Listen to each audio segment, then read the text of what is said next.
આપણી સાથે વરિષ્ઠ પત્રકાર જગદીશભાઈ મહેતા જોડાયા છે.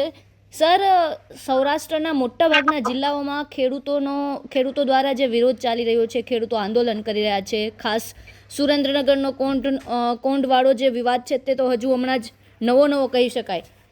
વીજળીના થાંભલાઓ નાખવાને લઈને, વીજ લાઈને લઈને આખો વિરોધ ચાલી રહ્યો છે. સર, શું લાગે છે, ખેડૂતોની જીત થશે કે સરકારની? બેન, જીત તો હજી બહુ સંઘર્ષ ચાલે છે. એટલે અંતે કોણ જીતશે એ જુદી વાત છે, પણ ખેડૂત જીતવો જોઈએ.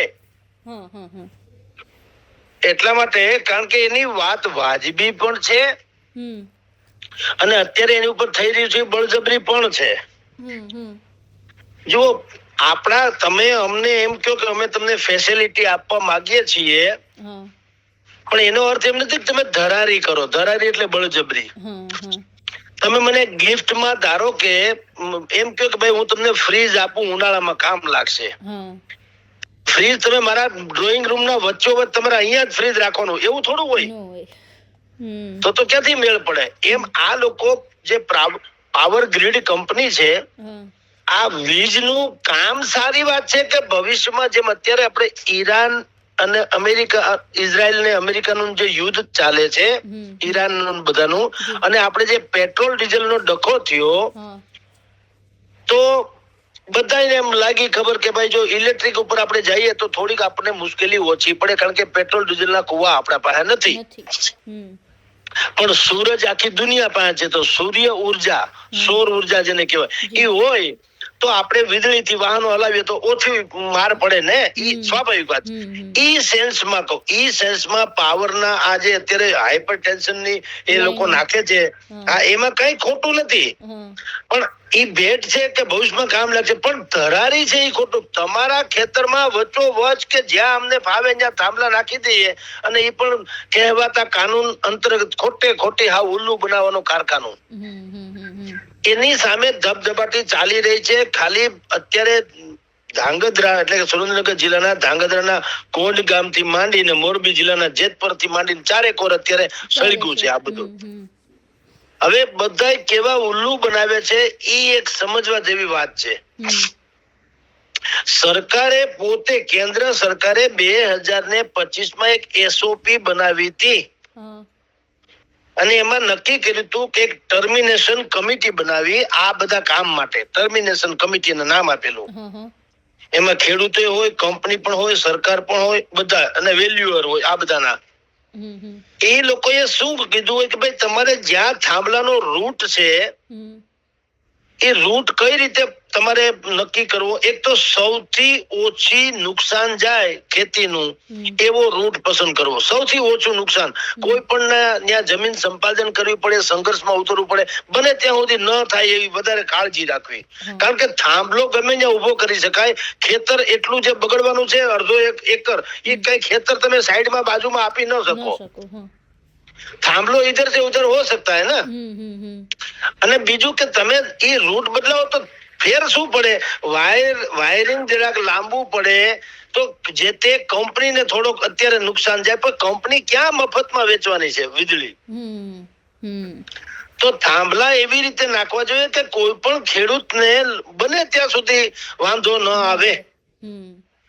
બરાબર. એને બદલે એક તો બીજું, ધારો કે એવી કોઈ વ્યવસ્થા જ નથી, બે ઘડી માની લ્યો બધા એકમેકને જો હેઠા પાડોશી કહેવાય એવા ખેતર હોય, જ્યાં સરકારી ખરાબાની બિલકુલ જમીન ન હોય તો કોઈ પણ ભોગે ખેતરમાંથી કાઢવું પડે એવી સ્થિતિ હોય, તો પણ એમાં એવું કીધું કે બને ત્યાં સુધી ફળદ્રુપ જમીન જેને કહેવાય, ફળદ્રુપ જ્યાં વાવેતર થતું હોય, ત્રણેય પાક લેવાતા હોય, ત્યાં બને ત્યાં ફળદ્રુપ જમીન ઓછામાં ઓછી વપરાય એવી વ્યવસ્થા કરવી. અને ત્રીજું, ધારો કે આ બે નથી ને કરવું જ પડે એમ છે, તો શું થાય? તો એવું છે કે એને એક તો જંત્રી પ્રમાણે ભાવ ગણવા અને બજાર કરતા 4 ગણા વધુ ભાવ આપવા, તો વાંધો નહીં. જે તે ખેડૂતને સમજાવી શકાય કે ભાઈ આ રાષ્ટ્ર માટે થઈને પાવર ગ્રીડ નો જે છે કામકાજ જરૂરી છે. ભવિષ્યમાં સૌર ઉર્જાની તકલીફ આપણને મદદ મળી રહે, જેથી કરીને અત્યારે પેટ્રોલ ડીઝલ નો ડખો છે ભવિષ્યમાં ન થાય. એટલે આપણે કેમ ડેમ બાંધવો હોય તો પ્રાણે પણ જમીન સંપાદન કરે છે ને સરકાર. નેશનલ હાઈવે બહાર કાઢે છે તો જમીન સંપાદન કરે જ છે ને, પણ પછી ખેડૂતોને સમજાવે, એને વળતર આપે, એને ઓલ્ટરનેટ બીજો ક્યાંક જગ્યા આપે, બધું સ્થળાંતર કરે યા જે કરે, પણ ટૂંકમાં એને બને ત્યાં સુધી એને સંતોષ થાય એવી વ્યવસ્થા તો કરે. અહીંયા આખું જુદું ચિત્ર છે આ પંથકમાં. ચિત્ર જુદું એવું છે કે વીજ લાઈન જે અત્યારે નાખી રહ્યા છે એ કંપનીનો ઠેકો, એ નાખવાનો ઠેકો કોની પાસે છે? ઠેકો કંપનીના માલિક તો અદાણી છે, ગૌતમ અદાણી. એને બુદ્ધિપૂર્વક ટેન્ડર બહાર પડ્યું ને ટેન્ડર બુદ્ધિપૂર્વક મળ્યું કોને? Power grid company. આમ છે ને આ કંપની કેન્દ્રીય સરકારની છે, બરાબર, પાવર ગ્રીડ કંપની. તો હવે એના માણસો, એના લોકો આવે તો બધા એમ માને છે કે આ સરકારી કંપની છે. બરાબર. વાસ્તવમાં એ કંપની સરકારી છે એમાં ના નહીં, પણ અહીંયા એની ભૂમિકા જુદી છે. તમે સમજો, કંપની ભલે ગમે તેમ રહી, પણ તમે જુઓ લતા મંગેશકર ક્રિકેટ નું ઉદ્ઘાટન કરવા મેચ નું આવે તો કઈ ખેલાડી ના ગણાય, એ ઉદ્ઘાટન કરવા આવ્યા એમ, બાકી પાર્શ્વ ગાયિકા જ છે. એમ આ કંપની સરકારી છે એમાં ના નહીં, પણ અહીંયા એને સરકારે ઠેકો નથી આપ્યો, ગૌતમ અદાણીએ આપ્યો. અને એને પાછું શું ખેલ નાખ્યો કે પોતે નામ એવું રેખું, આ જે પાવર ગ્રીડ કંપની છે એટલે બધાને સરકારી હોય એવું લાગે, એટલે એક તો પોલીસ પાસેથી, અને એને જે પાછા પેટા કોન્ટ્રાક્ટ રાખ્યા, પોતે પાછી કંપનીના માણસો નહીં, પેટા કોન્ટ્રાક્ટ, એટલે કે જે તે વિસ્તારના બાહુબલી અથવા તો નેતાગણ કહેવાય એવા લોકો એના મેઇન પેટા કોન્ટ્રાક્ટર છે, પણ ભૂતિયા નામે. એટલે નામ જગદીશભાઈ નું હોય કોન્ટ્રાક્ટર તરીકે, જગદીશભાઈ થી પૂંજો પાપડ ના બને, મારો આકા હોય ને એ ખાનખાના હોય એમ. એટલે આવો ડખો કર્યો છે કે જે માથા ભારે કે બાહુબલી લોકો છે એનો કોઈ માણસ હોય એના નામે કોન્ટ્રાક્ટ આપ્યો, સ્થળ ઉપર ઈ જાય ખેતરમાં ડખો કરવા.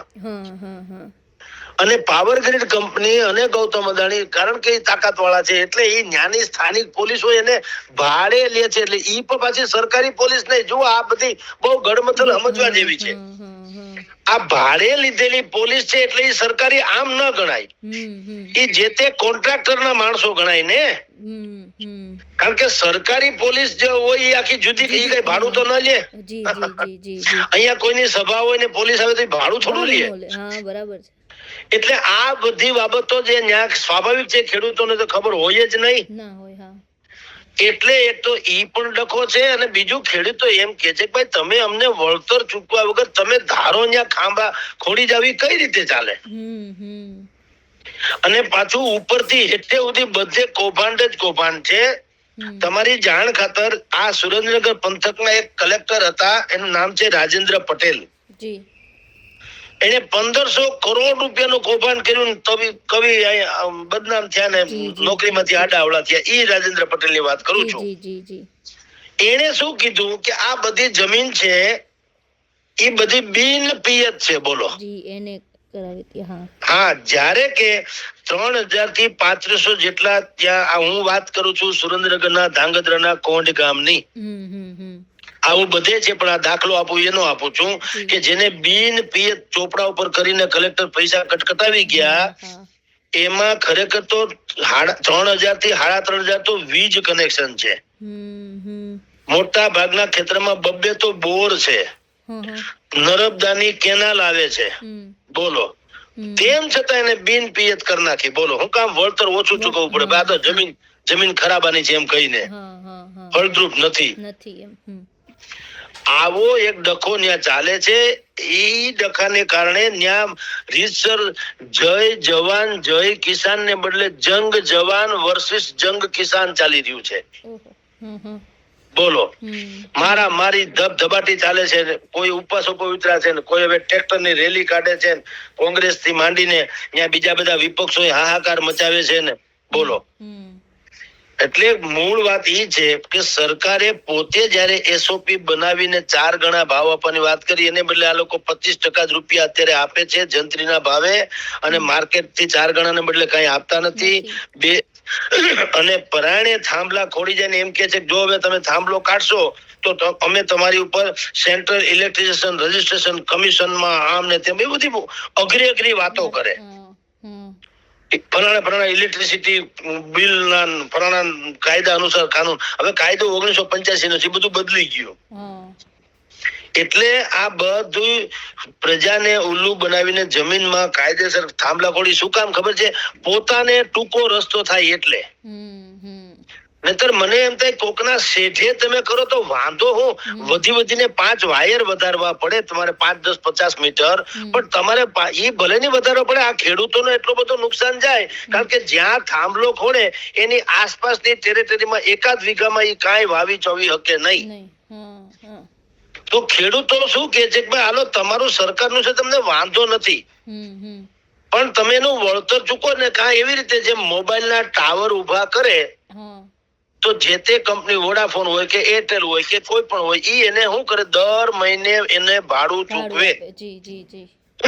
આ ખેડૂતોની માંગણી પણ ઈ છે કે તમે અમારી ત્યાં થાંભલો ખોડી જાવ, કઈ વાંધો નહીં, દર મહિને અમને ભાડું ચૂકવો. એ કરે એટલા પૈસા એમ નહીં, દર મહિને ભાડું ચૂકવો. શું કામ કે અમારે દર વખત ત્યાં ઉપજ તો લેવાની હતી જે જમીનમાંથી, એ જમીન તમે લઈ ગયા તો અમે અમારી જમીન તમારે ભાડે જોતી હોય અથવા તો અમારી વાપરવી હોય તો અમારું ભાડું થાય. એ તો એનો હક છે ને. આને બદલે ત્યાં પોલીસ પ્રોટેક્શન લઈને એસડીએમ ને કલેક્ટર ને એસપી ને બધા પહોંચી જાય છે અને આની ઉપર ત્રાસ ગુજારે છે. તો હકીકત છે. હવે જરૂરિયાત ભલે વીજળીની જરૂરિયાત છે, એમાં કોઈ શંકા નથી, પણ એનો અર્થ મેં તમને કીધું તમે મને ફ્રીજ ભેટમાં આપો એનો અર્થ એમ તો નથી કે તમે એ શરત મૂકો કે તમારે ડ્રોઈંગ રૂમમાં જ રાખવું, એવું થોડું હોય. એમ આ વીજળીની જરૂર છે, પણ અમારા ખેતર જે ખેડૂતોના ખેતર તમે લઈ જાઓ એ કઈ રીતે ચલાવી લેવાય? આ ગામની વાતો છે ને 60,900 વીઘા જમીનમાંથી 60,000 વીઘા પિયત છે, બોલો. અને આ લોકોએ સરકારી ચોપડે કીધું આ બિન પિયત છે. તો એટલે 765 કેવી ની હાઈપર ટેન્શન લાઈન ત્યાં નાખે છે. હળવદ થી વટામણની વચ્ચે 29 પોલ આવે છે આ કોંડ ગામમાં, 29. હા બરાબર. અને ત્યાં 29 પોલ હાટું થઈને 800 થી 1000 પોલીસ ને મૂક્યા છે, બોલો. 15 થી 16 થાંભલાના ખાડા ખોદાણા અને ડખે થયું, હજી બધું હાલે છે. તો મને એક બીજો પ્રશ્ન બેન આમાં ઈ થાય છે કે આ બધું છે ને યા તો સરકાર આંખ મીચામણા કરે છે અથવા સરકાર પાસે સાચી વિગતો જવા નથી. એને કારણે થાય છે શું, નરેન્દ્ર મોદી એક તરફથી કિસાનોના હિમાયતી હોવાનો દાવો કરે છે, બધું એનું કર્યું કારવા ઉપર પાણી ટોળ થાય. ભારતીય જનતા પાર્ટીને હમણાં સ્થાનિક સ્વરાજ્યની ચૂંટણી થઈ, એમાં ખોબલે મત આ લોકોએ મળ્યા આપ્યા, બરોબર. જે કોંગ્રેસ અત્યારે ખેતરે લડી રહી છે એની તો મોટા ભાગની ડિપોઝિટ ગઈ. તો ભારતીય જનતા પાર્ટી ના લોકોએ એવું સરકારને સમજાવવું જોઈએ કે ભાઈ આપણા લોકો છે, આપણને મતે આપ્યા છે, મત ન આપ્યા હોય તોય ગુજરાતના કિસાનો છે, એને નફરત આપણા પ્રત્યે ન વધે, એટલે આનો વચ્ચેનો તોડ કાઢો ભાઈ, એમ કહું.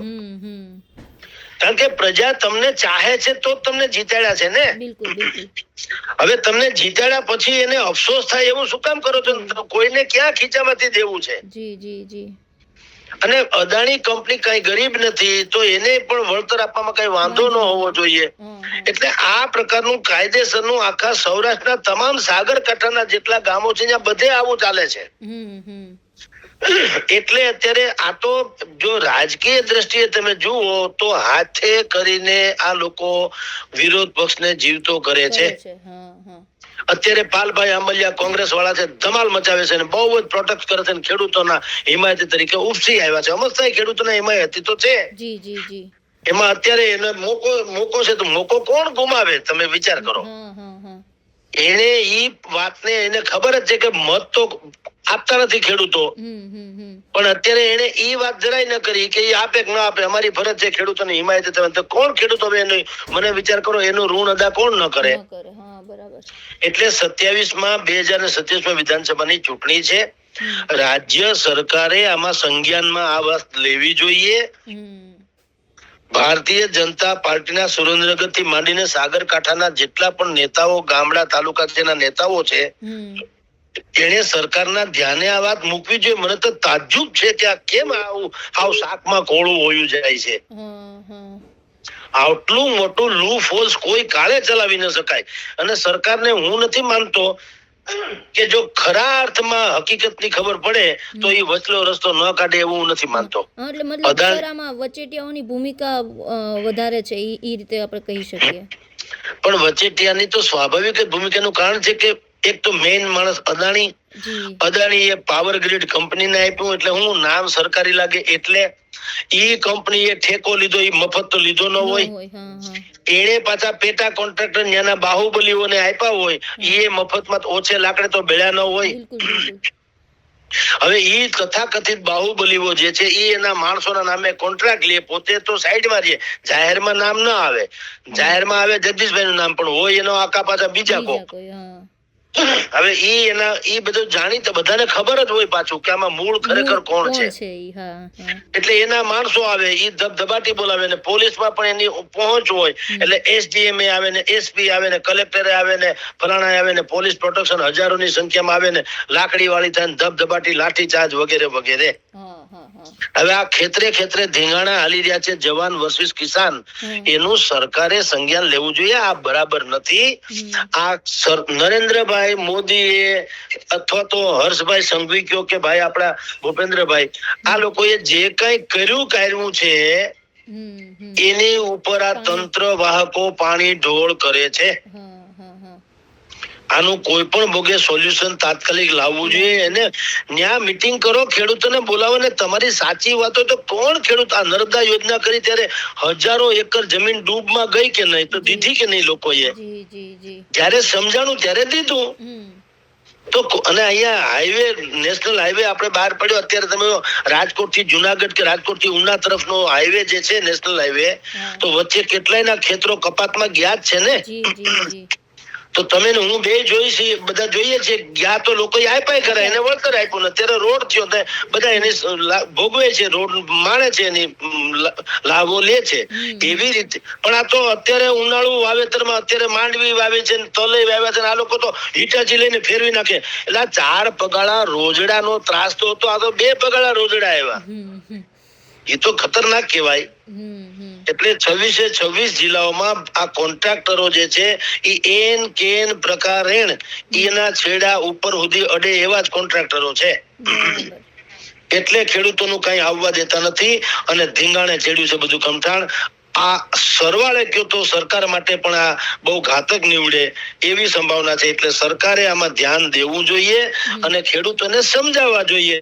સમજી જાય એમ જ છે, પણ આ જે કોમ્યુનિકેશન ગેપ છે એને કારણે અફવાઓને પાંખ મળે છે અને સરકાર વિરોધી વાતાવરણ પેદા થાય છે. એ સારી વાત નથી. જી બિલકુલ સર, અમારી સાથે જોડાયા, તમામ વિગતો આપી તે બદલ આપનો આભાર સર. નમસ્કાર.